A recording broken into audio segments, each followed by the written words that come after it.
نحمده ونصلي ونسلم على رسوله الكريم أما بعد.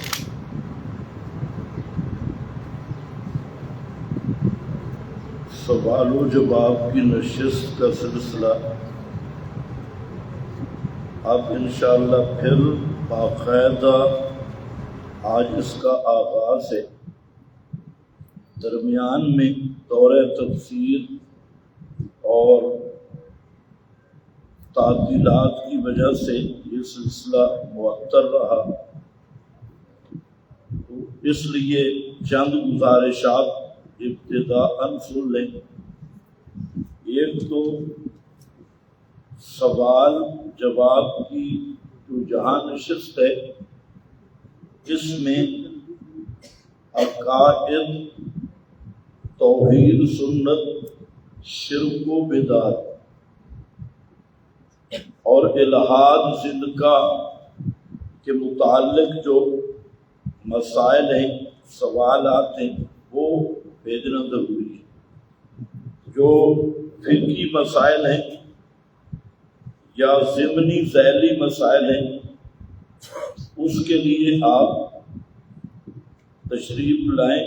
اس نشست کے بعد جس نے کوئی فقہی مسئلہ پوچھنا ہو یا علاقائی مسئلہ پوچھنا ہو وہ اس نشست کا حصہ نہیں ہوگا، یہ بعد میں آپ پوچھ سکتے ہیں.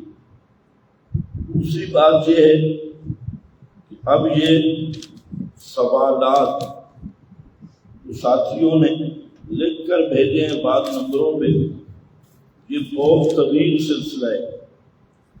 اس میں بعض سوالات ملتے جلتے بھی ہیں، تو ہم کوشش کریں گے مختصر جواب دینے کی، اور یہ ضروری نہیں کہ یہ سوال اسی نشست میں سب کے جواب ہیں. بعض ساتھی اس سے پریشان ہوتے ہیں کہ ہمارے سوال کا جواب نہیں آیا. سوالات ترتیب سے جس ساتھی نے لکھے ہیں اس سے بھی گزارش ہے کہ بہت باریک خط میں لکھی ہے، اس خط کو موٹے خط میں لکھا جائے تاکہ اس کو پڑھا جا سکے. اب ایک سوال جو متعدد ساتھیوں نے کیا ہے، سوال ایک ہے، سائلین بہت سارے ہیں جن میں ڈاکٹر اصغر صاحب ہیں بہاولپور سے، اور بھی اسی طرح 5-6 ساتھیوں کا سوال ہے کہ 1981 میں جمعیت اشاعت التوحید و سنت کا ایک مقننہ کا فیصلہ ہے، اور اس میں یہ لکھا ہے کہ جو لوگ نبی کریم صلی اللہ علیہ وسلم کی قبر کے پاس صرف صلاۃ و سلام سماع کے قائل ہیں تو ہم انہیں کافر نہیں کہتے. اس پر سائل کا مقصد ہے کہ اب آپ کیوں ان لوگوں پر فتویٰ لگاتے ہیں. اس سلسلہ میں 4 باتیں ذہن میں رکھ لیں. پہلی بات تو یہ ہے کہ یہ جو 1981 کا مقننہ کا فیصلہ لوگوں کو سنایا جاتا ہے، یہ خیانت بھی ہے اور فراڈ بھی ہے. اس کی وجہ کہ اس فیصلہ میں 2 لفظوں میں ابہام تھا، جس کی بنا پر مقننہ کا جب دوبارہ اجلاس ہوا تو اس ابہام کی وضاحت پہ پوری مقننہ نے فیصلہ دیا. اور وہ ابہام کیا تھا کہ عادتاً سماع کا قائل یا خرق عادت. یہ اس فیصلے میں 1981 کے فیصلے میں صراحت نہیں، اشارتاً موجود ہے صرف صلاۃ و سلام. یہ صرف صلاۃ و سلام، کچھ عقل ہو تو آدمی سمجھ سکتا ہے یہ صرف صلاۃ و سلام کیوں کہ اگر سننے کی صلاحیت ہے تو آپ صرف سلام سنیں گے یا دوسری گفتگو بھی سنیں گے؟ آپ جب سننے کی صلاحیت ہے وہ صرف صلاۃ و سلام کا کیا معنی ہے؟ جو آپ میں سننے کی عادتاً صلاحیت ہے تو آپ جو ہیں انسانوں کی آوازیں بھی سن سکتے ہیں، موٹر سائیکل کی آوازیں بھی سن سکتے ہیں، گاڑیوں کی پنکھے کی آواز بھی آ رہی ہے، یہ صرف کا کیا معنی ہے؟ اور پھر ایک ابہام یہ تھا کہ نبی کریم کی قبر کے پاس صلی اللہ علیہ وسلم جبکہ آپ کی قبر تک وصول ممکن ہی نہیں، یہ فرضی صورت ہے کہ نبی پاک صلی اللہ علیہ وسلم کی قبر کے قریب جانا یہ لا يمکن الوصول الی قبرہ، سب اکابر نے اس کی وضاحت کر دی۔ موجودہ صورت جو ہے یہ تو مسجد نبوی میں صلاۃ و سلام کی ہے، عند القبر جب قریب القبر تو اب ممکن ہی نہیں، جو جہاں آج جا ہی کو نہیں سکتا اس پہ مسئلہ پوچھنے کا مطلب کیا ہے؟ یہ دو ابہام تھے کہ ایک تو آپ کی قبر کے پاس جانا ممکن نہیں، دوسرا اس صرف کا کیا نام ہے؟ اگر سنتے ہیں تو پھر صرف صلاۃ و سلام کیوں، باقی چیزیں کیوں نہیں سنتے؟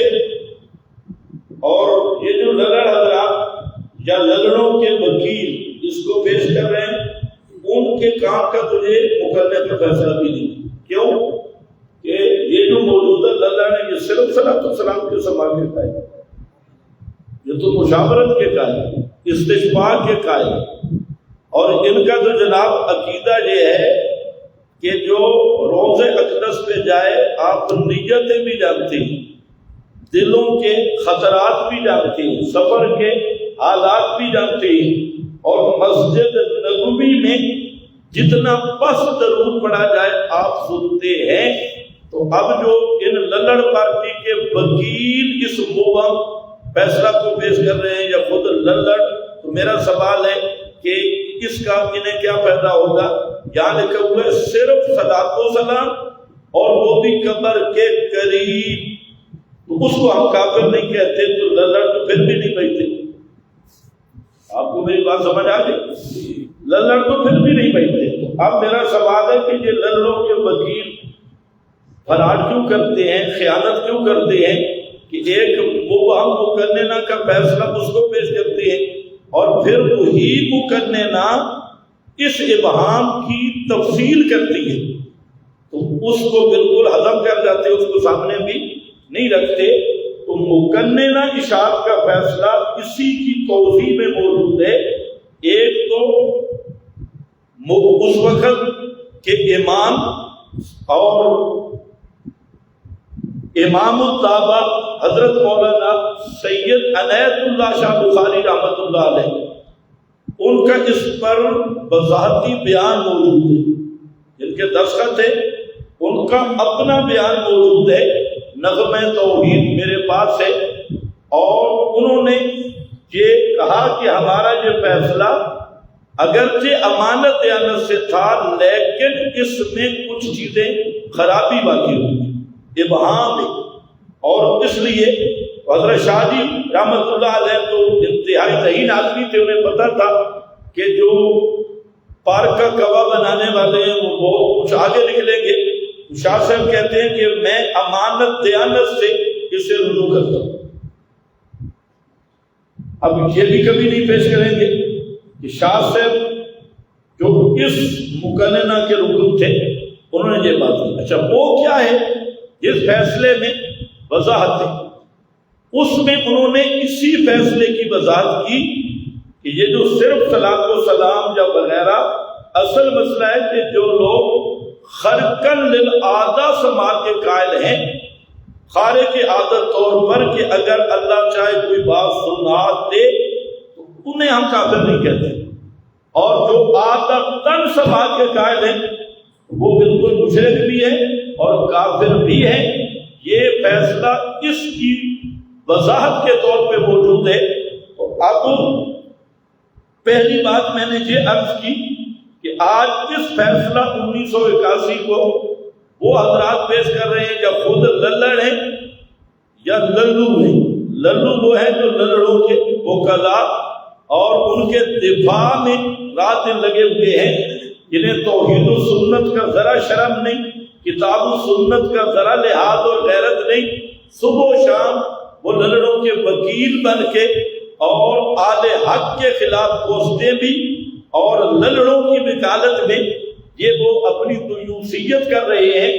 ان سے بھی میرا سوال ہے کہ اس فیصلے سے تو پھر بھی تمہارے للڑ نہیں پا سکتے۔ اس میں ایک تو قریب کا لفظ ہے، قبر کے قریب، اور وہاں جا سکتا نہیں، اور موجودہ للڑوں کا عقیدہ اگر دیکھنا ہے تو ان کی 20 کتابوں میں موجود ہے کہ مسجد نبوی کی حدود میں جہاں بھی جتنا پس درود پڑھا جائے آپ سنتے ہیں، تو پھر یہ طبقہ 1981 والے فیصلے سے کیسے بچے گا؟ اور پھر اس میں ہے کہ صرف صلاۃ و سلام، یہ صرف کا لفظ میں خلے اڑا دیتی، صرف صلاۃ و سلام کے سما کا قائل ہے، تو للڑ صرف صلاۃ و سلام کے سما کے قائل ہے۔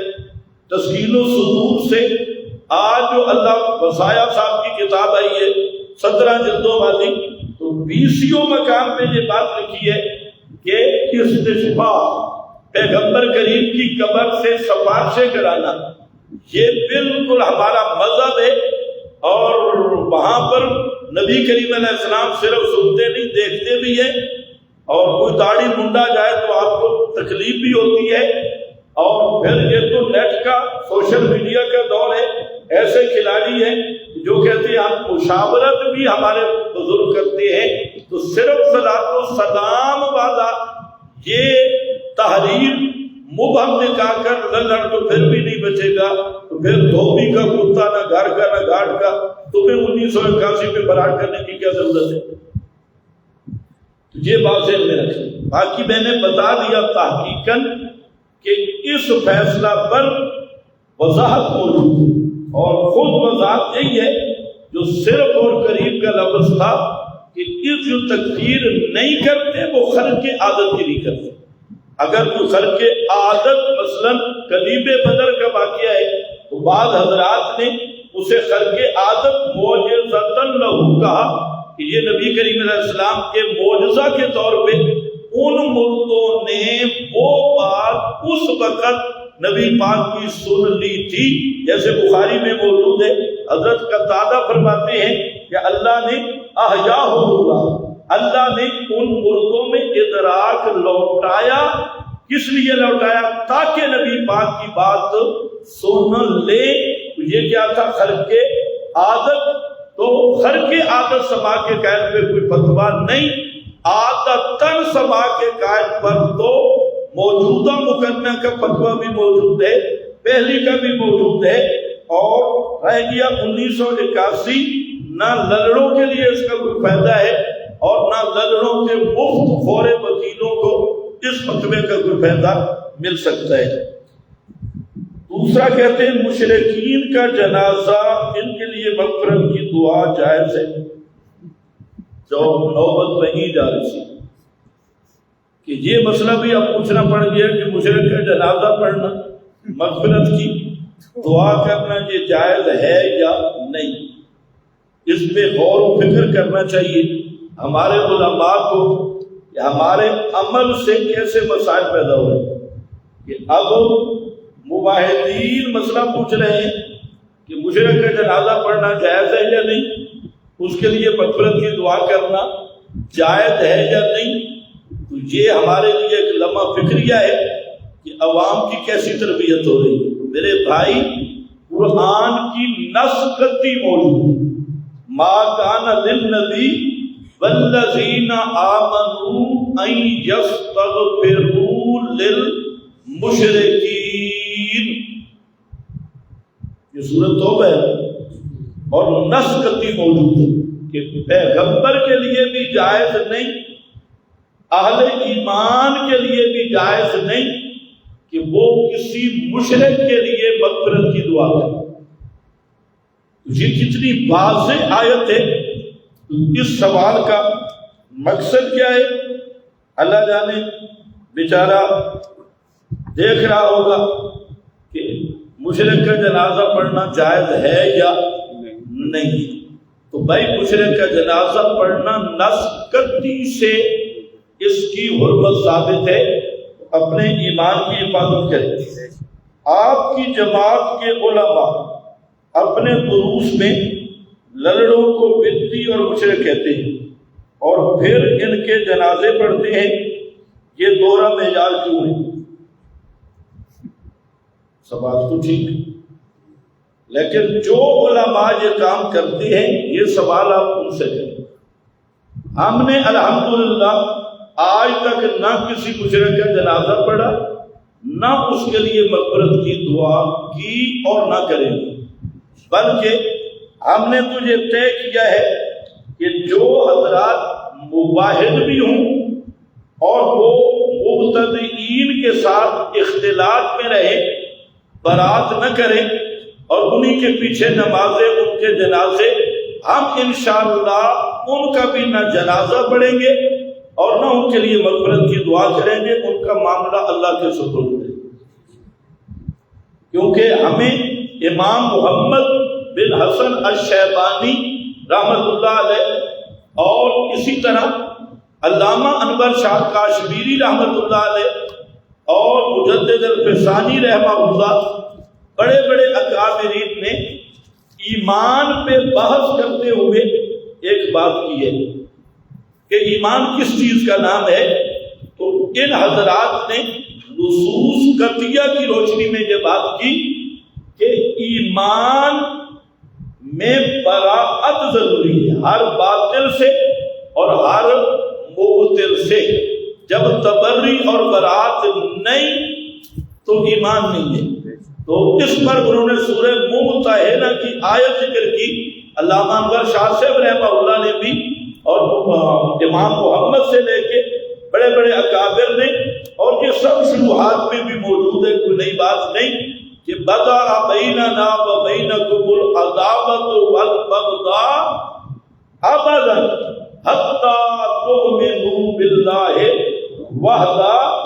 تو یہ اس نسقتی، اور ہم متروں میں بھی پڑھتے ہیں نسلہ و نظروں کو.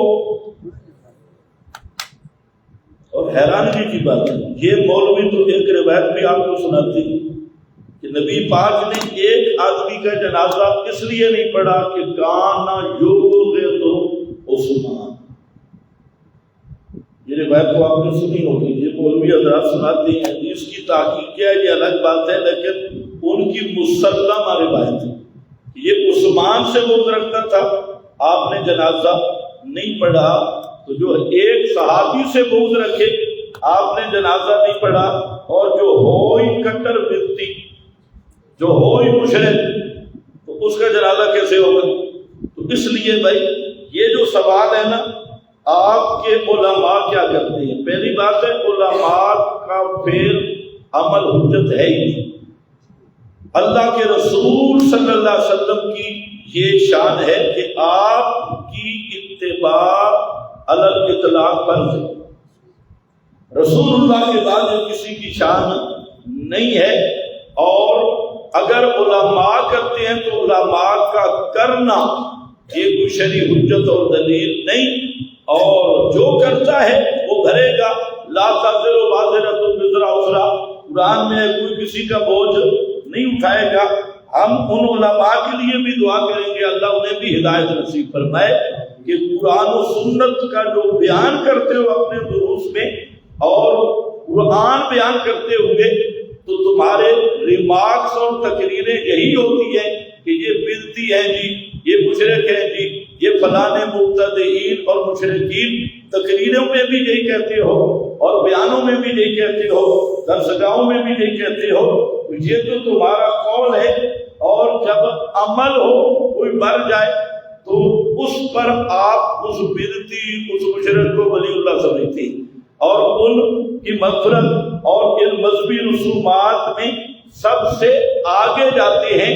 تو پھر عوامی تعصب تو نہیں بنتا ہے کہ مولوی کہتے کچھ ہیں اور کرتے کچھ ہیں، اور یہ بات ہے سائل کی سوال بہت مدے کا سوال ہے کہ باقیاتاً یہ رویہ قابل افسوس ہے، اس پر جتنا افسوس بھی کیا جائے کم ہے کہ یا تو بدعتی کہنے چھوڑ دو اور یہ بدعت اور شرک کے مسائل ہی ختم کر دو، کیونکہ امت کو اتحاد کی ضرورت ہے۔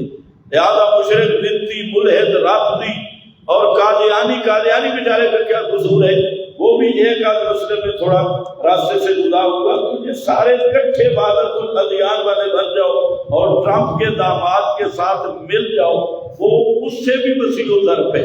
ٹرمپ والا، وحدت الادیان والا، وہ تو جہاں تک کہتے ہیں جناب کہ جو نبوت ابراہیمی کا قائل ہے نا، چاہے محمد رسول اللہ کو نبی نہیں مانتا، عیسیٰ کو نبی نہیں مانتا، تو وحدت الادیان والے کہتے ہیں وہ بھی جنت میں جائیں گے۔ تو ان کو بھی ان کے ساتھ ملنا چاہیے، کیونکہ ان میں وسیع ضرب زیادہ ہے، اور یہ خود تکفیری ہے۔ یہ تو یہودیوں کو کافر کہتے ہیں تو تکفیری ہو گئے، عیسائیوں کو کافر کہتے ہیں تکفیری ہو گئے، قادیانیوں کو کافر کہتے ہیں تکفیری ہو گئے۔ تو وہ ٹرمپ کا داماد کہتا ہے تکفیری نہ بنو۔ یہاں ٹرمپ کی اور بیٹی بھی ہے، یہ بھی شاید داماد ہی بننا چاہتی ہے۔ تو بہرحال ہم اس میں تبصرہ غیبانہ نہیں کر سکتے۔ مسئلہ یہ ہے کہ بات یہی ہے کہ جو مشرک اور مبتدع ہے اس کے ساتھ مذہب اور دین کے لحاظ سے برات کرنا یہ شرط ایمان میں سے ہے۔ ہم اللہ کے فضل سے اسی پہ قائم ہیں، رہیں گے، کوئی ہمارے ساتھ رہے یا نہ رہے۔ اگر قائلین سما، استشفاء، عدم اخراج روح یا اعادہ ارواح مسلمان ہیں، تو پھر آپ لوگوں نے ہمیں کیوں لڑوا رکھا ہے؟ یہ بالکل چلا ہوا، یہ سوال بھی بالکل ٹھیک ہے کہ عادتاً سما، استشفاء اور تفصیلی عرض اعمال، اور یہ بھی لڑوں کا عقیدہ ہے کہ یہ توحید ساری فروعی ہے، یہ حاضر ناظر، علم غیب وغیرہ وغیرہ فقاہت، یہ فروعات ہے۔ اگر یہ باقی صحیح بات ہے کہ یہ بھی مسلمان اولیاء اللہ ہے، تو پھر تم دروس قرآن کے نام پہ لوگوں کو کیوں لڑواتے ہو؟ جب مسجد کا مسئلہ ہے، مدرسے کا مسئلہ ہے، تو یہ مسائل اصولی بن جاتی ہیں، اور جب ریاکاری کا مسئلہ ہے تو ان مسائل کی کوئی پرواہ نہیں ہوتی۔ بہرحال سائل کا جواب اچھا ہے اور سوال اچھا ہے، لیکن یہ سوال ان حضرات سے کرے جو جن کو مسلمان سمجھتی ہے۔ ہم اللہ کے فضل سے عادتاً سماج کے قائل کو، اور جو حبس الارواح کا قائل ہے یا مرنے کے بعد پھر ارواح کو ان ابدان کے اندر مانتا ہے، ہم اللہ کے فضل کرم سے اس کو مسلمان نہیں سمجھتے، الحمدللہ۔ یہ سوال اس سے کرو جو مسلمان سمجھتے ہیں۔ یہ جان جو سوال ہے نا بہت باریک لکھے ہیں اور محنت بھی میرے پاس ہے، اور کمپیوٹر پہ جو آپ لکھ رہے تھے تھوڑا اوپر والی منزل بھی استعمال کرو۔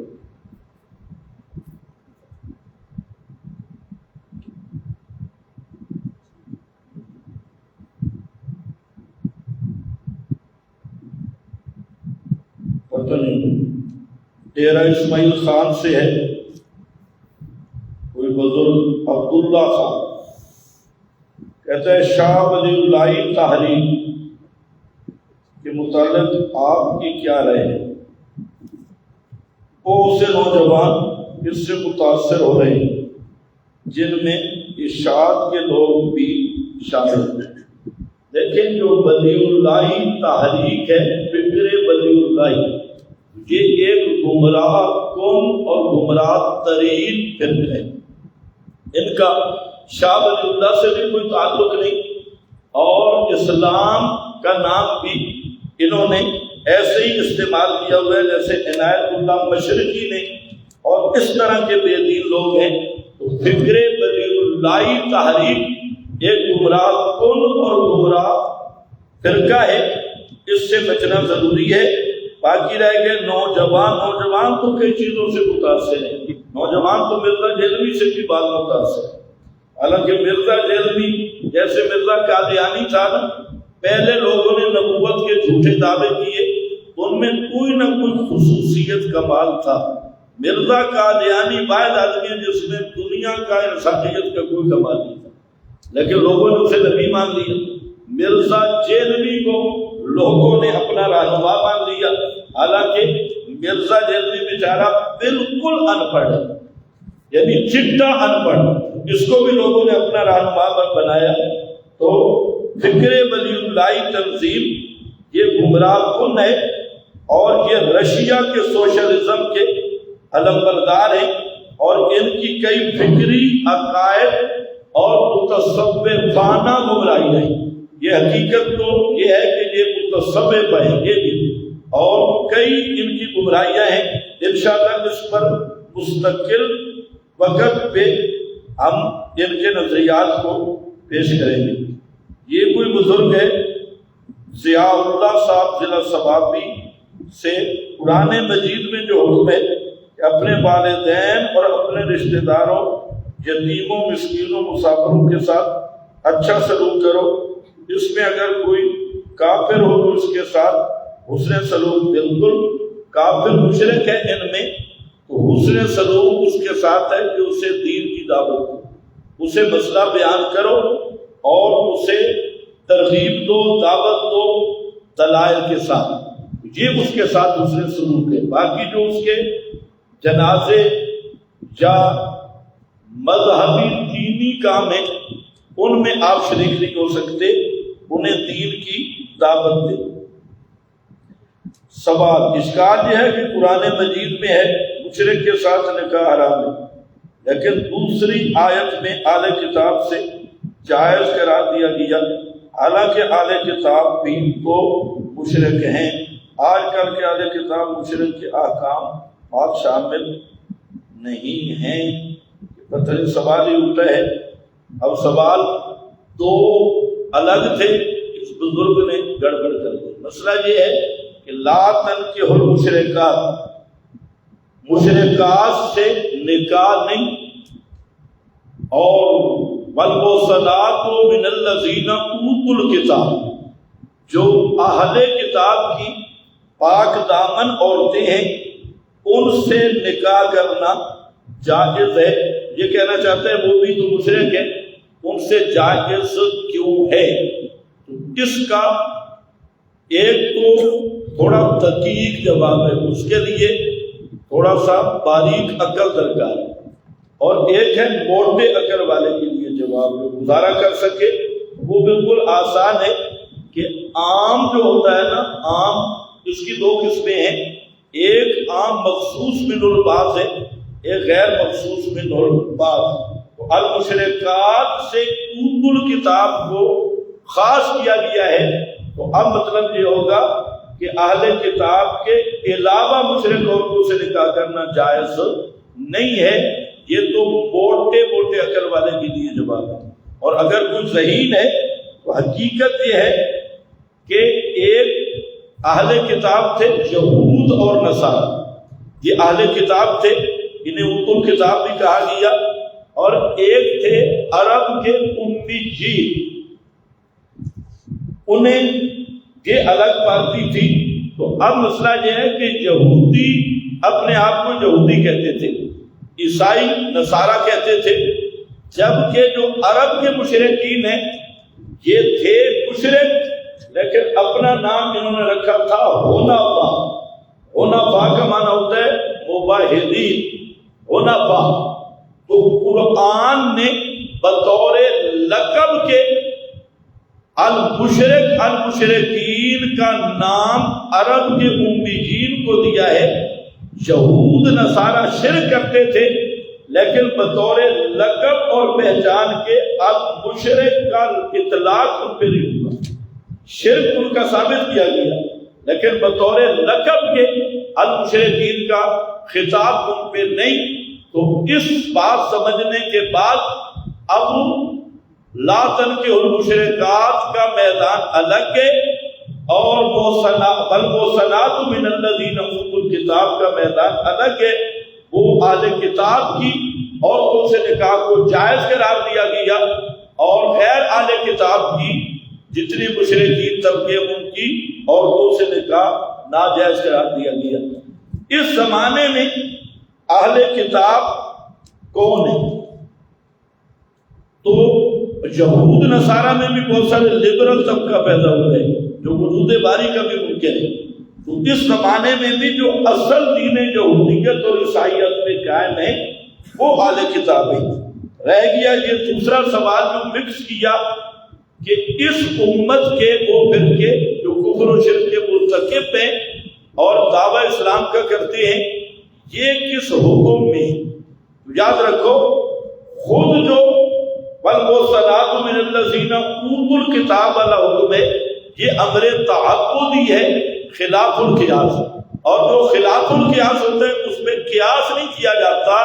لہذا اس امت کے جو کفر و شرک کے مرتکب فرقے ہیں تو وہ اہل کتاب کے حکم میں نہیں آئیں گے، کیونکہ اہل کتاب میں حکم کے آنے کا مطلب کہ ان کو ہم ان پہ قیاس کر رہے ہیں۔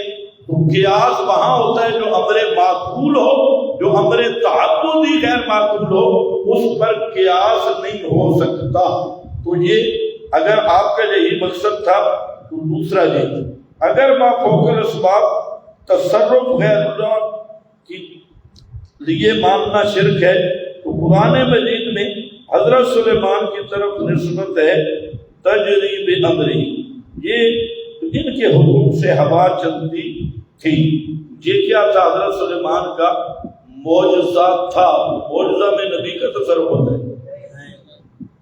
یہ تو وہ بنیادی غلطی ہے نا، ادھر للڑ برادری بھی کہتی ہے وہ بدر والوں نے سن تو لیا تھا نا، پھر فوق الاسباب پر گیا۔ اور بھائی سنا تھا بے اسماء اللہ، اگر سنا تھا تو کیا سنا تھا؟ بے اسماء اللہ۔ خرق عادت یا معجزہ یا کرامت میں ولی یا مخلوق کا ردی جتنا تصرف بھی نہیں ہوتا۔ تصرف کس کا ہوتا ہے؟ اللہ کا ہوتا ہے۔ حضرت سلیمان کا یہ معجزہ تھا تو معجزہ میں تصرف کس کا تھا؟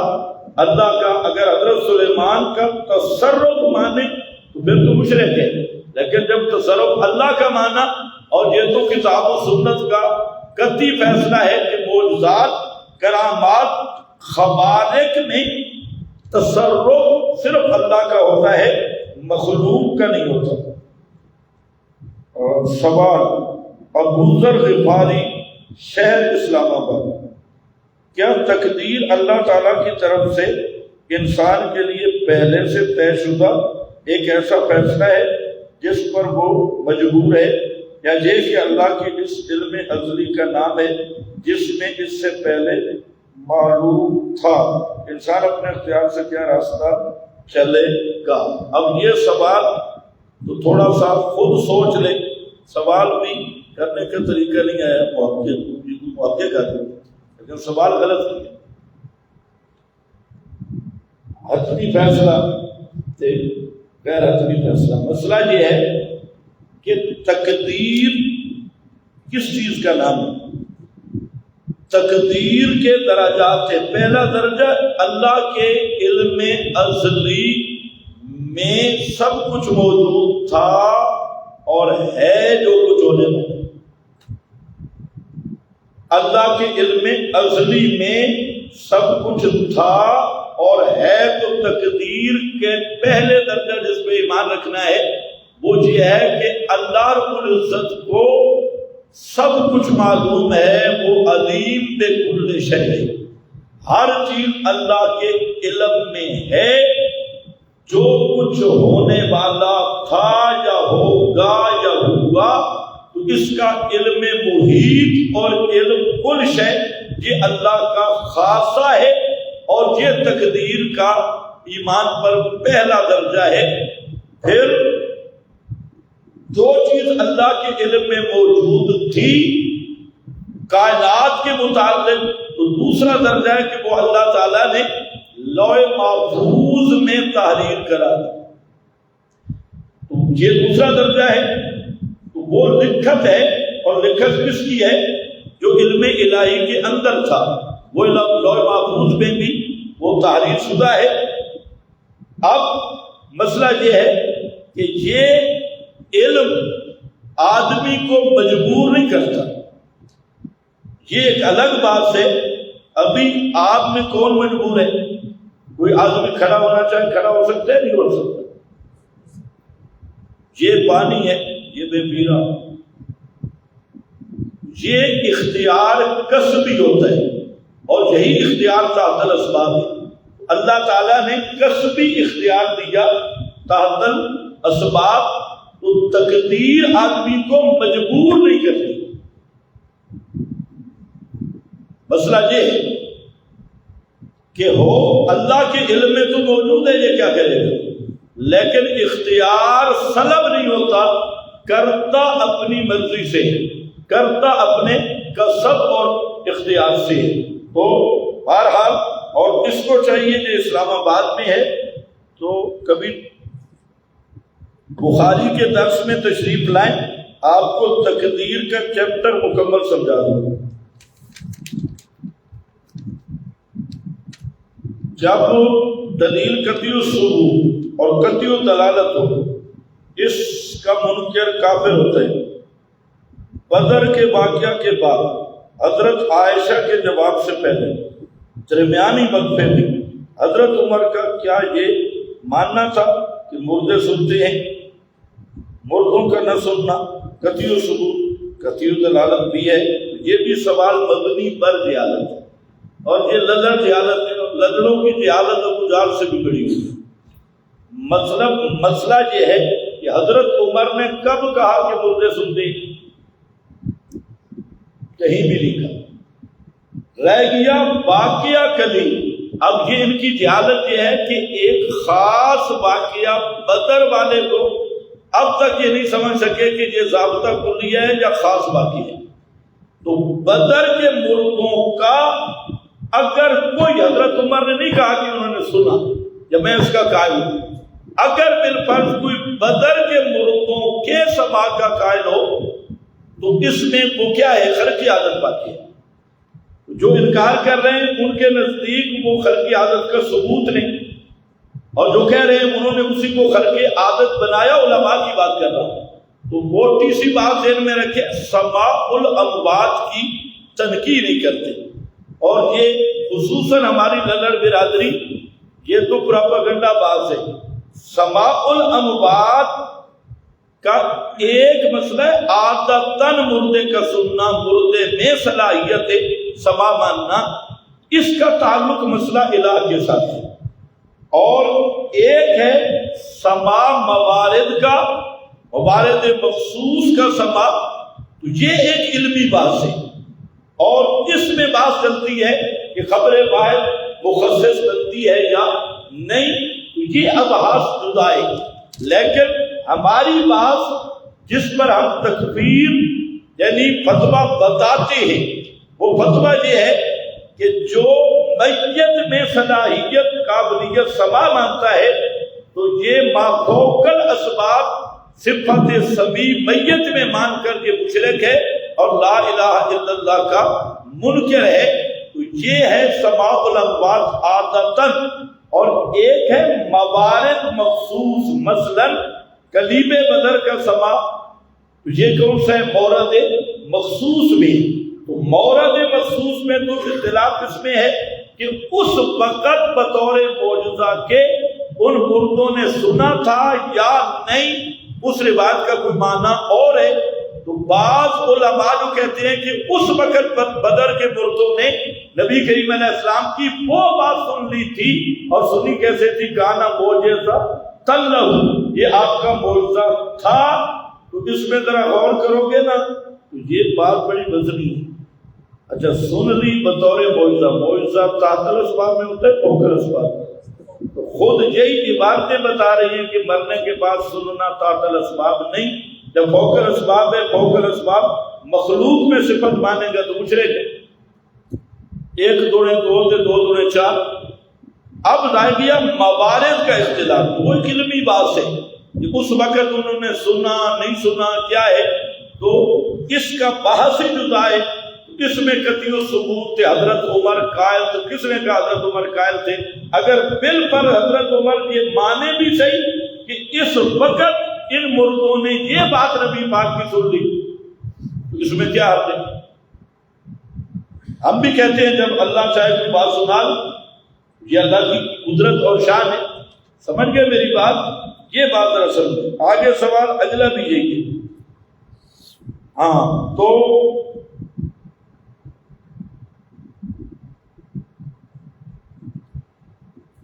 میرا سوال یہ ہے کہ ہمارے علاقہ میں سارے للڑوں کی مسجدیں ہیں اور ہم ان کے پیچھے نماز اور جمعہ نہیں پڑھتے، ہم جمعہ نہیں پڑھتے، تو ہمارے لیے حکم کیا ہوگا؟ آپ کسی مباحث کی مسجد تلاش کریں، نہیں تو وہاں سے ہجرت کریں۔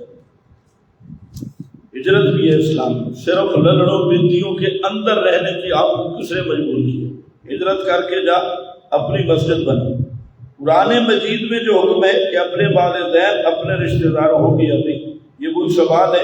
میں نے بتا دیا اگر والدین کافر ہیں مشرک ہیں، دنیا بھی احسان کرے گا اور سب سے بڑا احسان کے ساتھ ہے کہ انہیں مسئلہ سمجھایا جائے اور انہیں دعوت دی جائے۔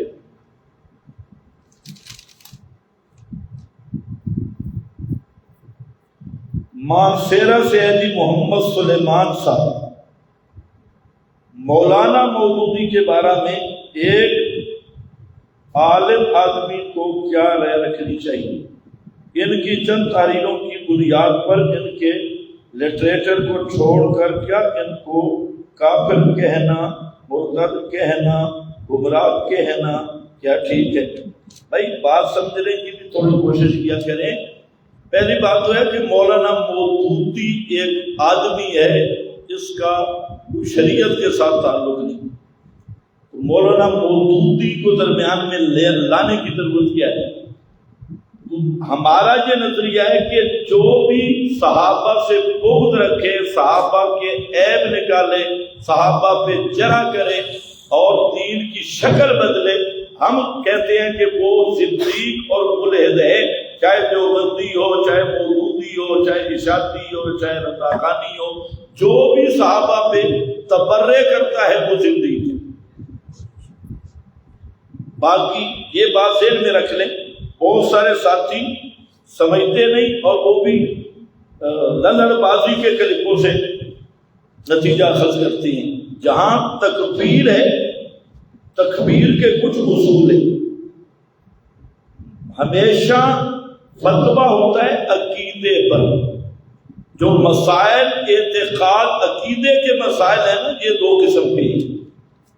قطعی تو عقائد سارے قطعی ہیں، لیکن بعض وہ مسائل ہیں جو قطعی بھی ہیں اور بدیع بھی ہیں۔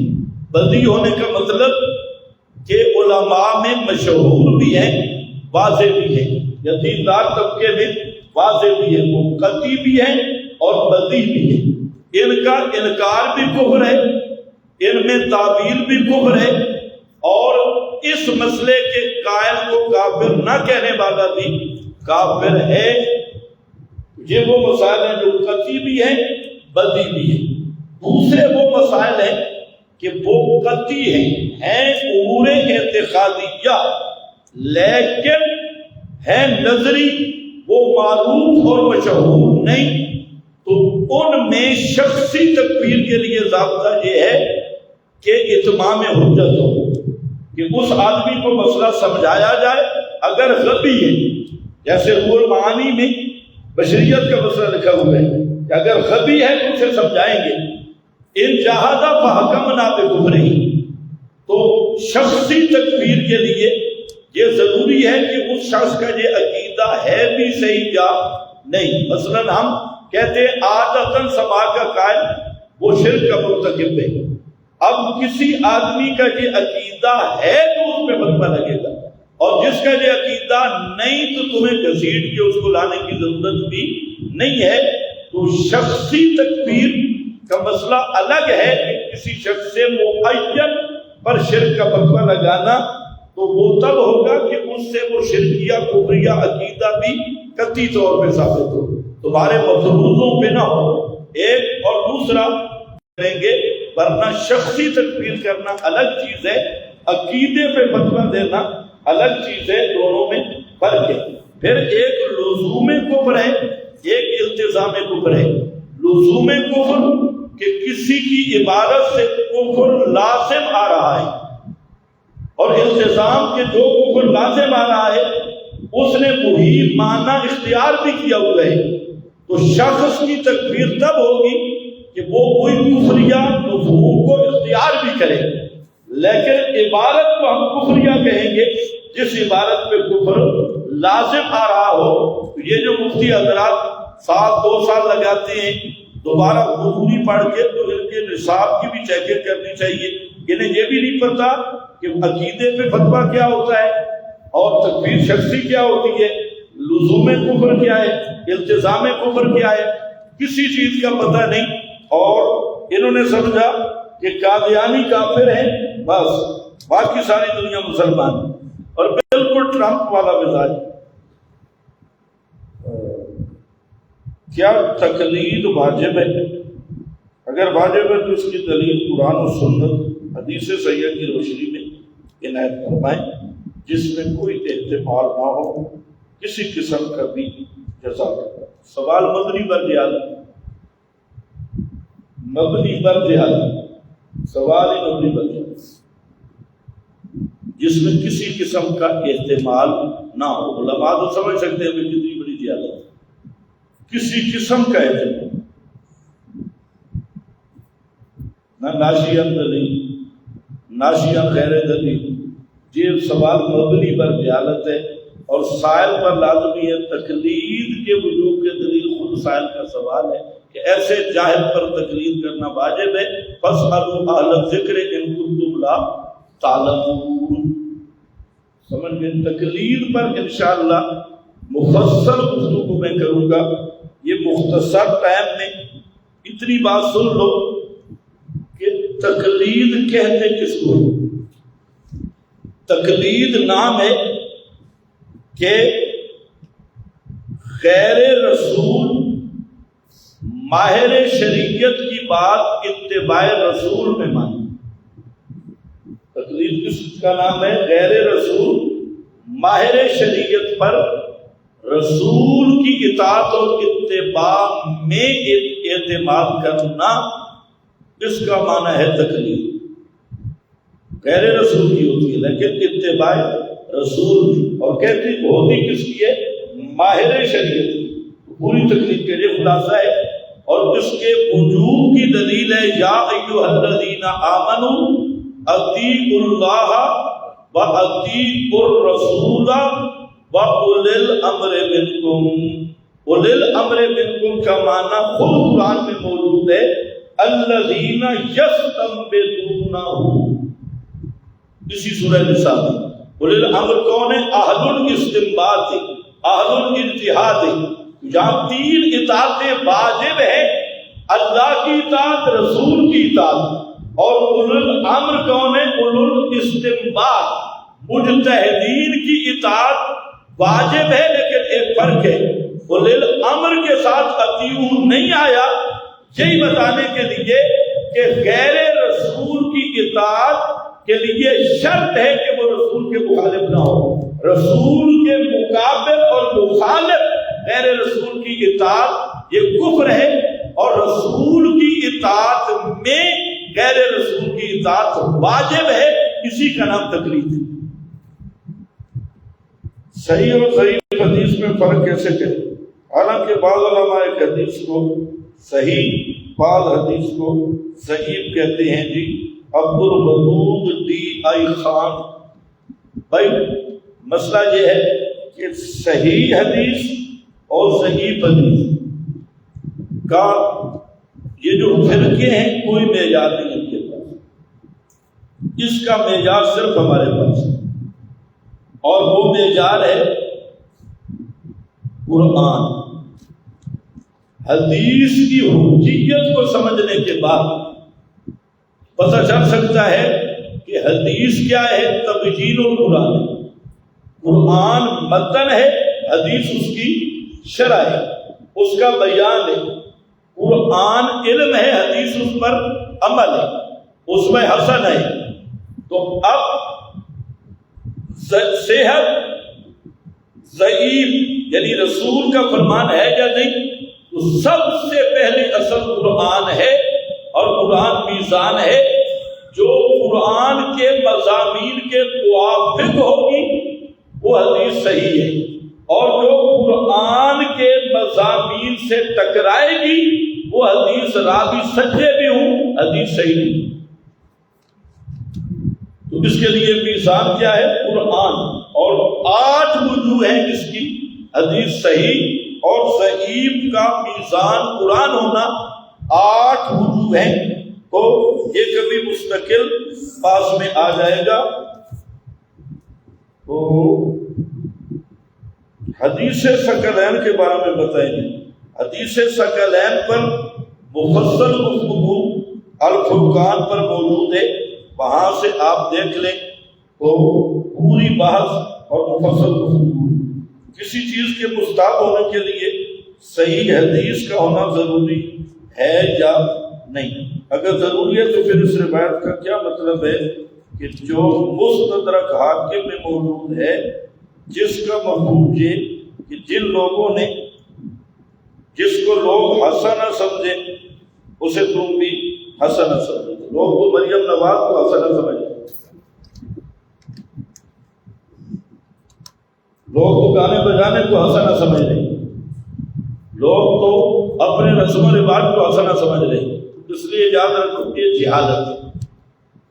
مسئلہ یہ ہے کہ ایک ہے دنیاوی امور دنیاوی میں اصل اباحت ہے جب تک منع نہ ہو، اور دوسرا ہے امور دینیہ اور عبادت، تو اس کے لیے ثبوت چاہیے، اس میں اصل توقف ہے، اس کے لیے ثبوت درکار ہے دین اور عبادت کے لیے۔